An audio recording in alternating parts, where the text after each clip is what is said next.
Assalamualaikum warahmatullahi wabarakatuh. Jadi kali ini saya akan mereview novel cerpen berjudul Matahari di Sebuah Jalan Kecil karya Arifin Khairul Nur.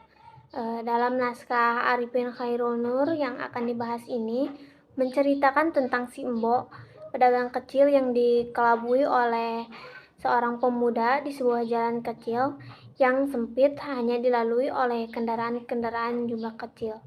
Di sampingnya ada pabrik es yang gedungnya sudah tua.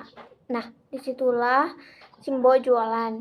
Simbo tidak pernah menaruh kepercayaan sama sekali kepada pemuda tersebut, karena pemuda itu mengaku tidak membawa uang untuk membayar makanan yang telah dimakannya.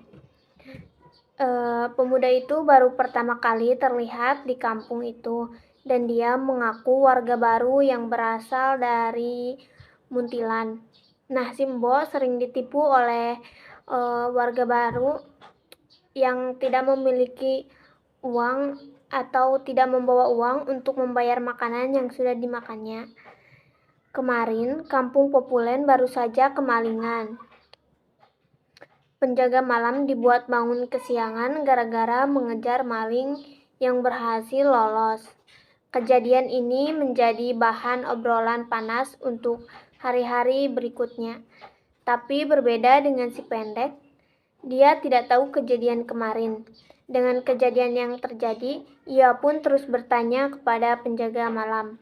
Paginya, Simbo kembali menjual pecel seperti biasa.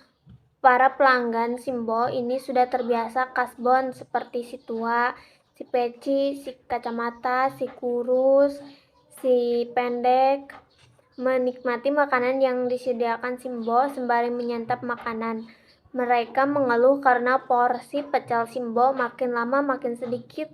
Si pendek adalah salah satu dari mereka yang bersikap bijaksana dalam menghadapi semakin mahalnya kebutuhan pangan. Semua orang dibuat mengerti dan memahami keadaan tersebut. Pemuda itu pun ikut bergabung membeli makanan Simbo dan mengikuti arah pembicaraan tersebut. Tiba-tiba terdengar lonceng tanda dimulai jam kerja. Para pekerja itu pun segera membayar makanan dan mulai bekerja kembali, tetapi si pemuda terlihat merogoh-rogoh saku celana dan membuat Simbo ini penasaran. Ternyata dompetnya pemuda itu tertinggal di saku celana lain. Nah, keributan itu ditimbulkan oleh Simbo dan si pemuda ini terdengar sampai-sampai si kurus keluar lagi dari tempat kerja. Usaha si pemuda pulang untuk mengambil dompet di rumahnya dicegah oleh Simbo dan si kurus. Simbo khawatir jika dia tertipu oleh ulah pembeli makanannya. Si peci pun mendengar keributan yang terjadi dan dia muncul dari jendela. Si kurus dan si peci pun berusaha untuk membantu Simbo dengan memaksa si pemuda itu membayar makanannya. Si pemuda ini tetap bersikeras menjelaskan ia tidak dapat membayar makanan yang dimakannya karena dompetnya tertinggal di rumah.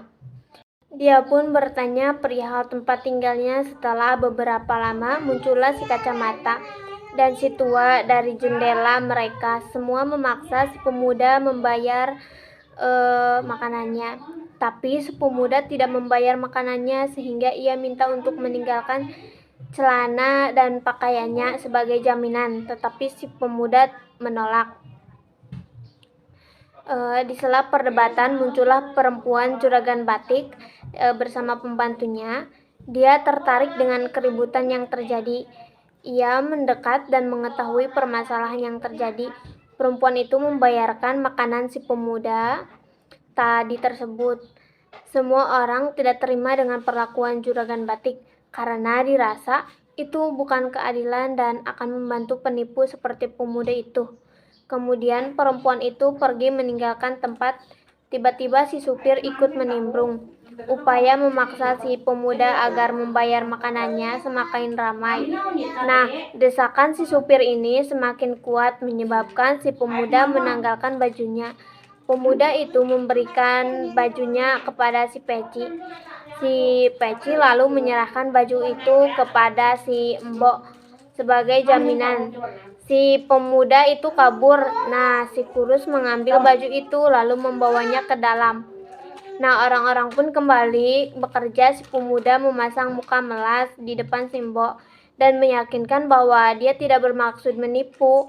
Dia mengaku tidak memiliki uang karena sedang mengembara mencari penghidupan dari desa tempat tinggalnya.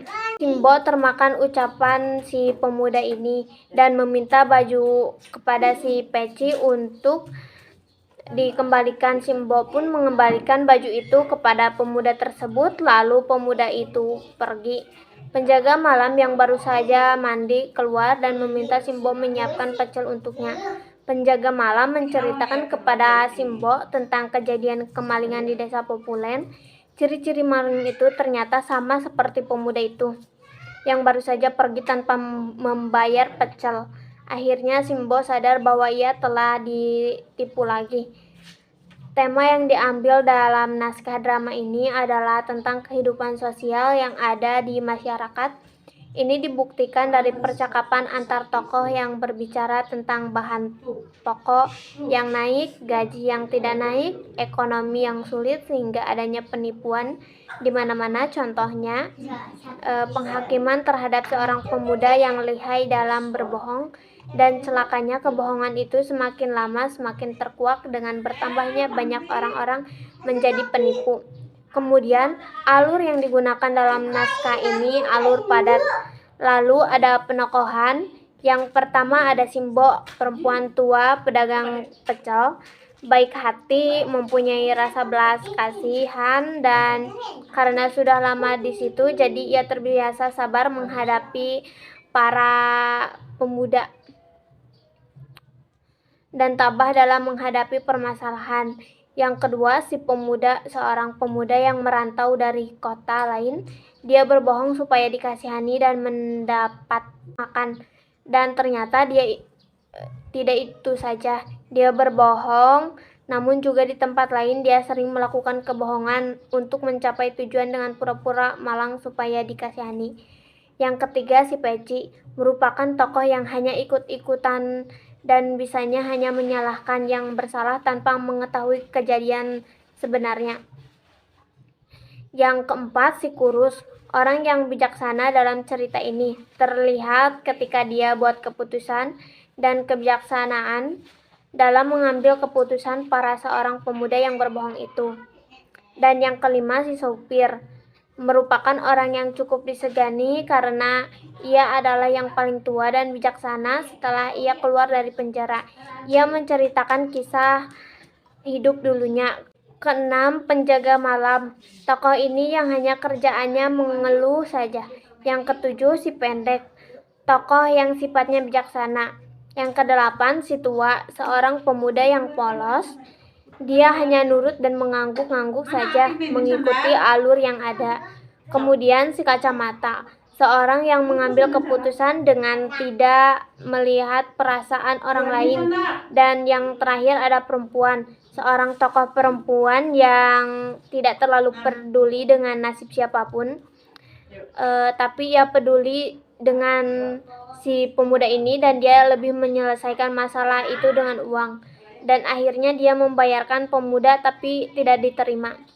Kemudian latar tempat dan latar waktunya yaitu di kedai warung pecel Simbo depan pabrik es. Gaya bahasa yang digunakan dalam drama ini sudah mulai menggunakan bahasa modern dan bahasa gaul, dan sudah dipahami oleh pembaca, dan maknanya pun yang sebenarnya tidak dilebih-lebihkan. Itu saja yang bisa saya sampaikan. Terima kasih. Assalamualaikum warahmatullahi wabarakatuh.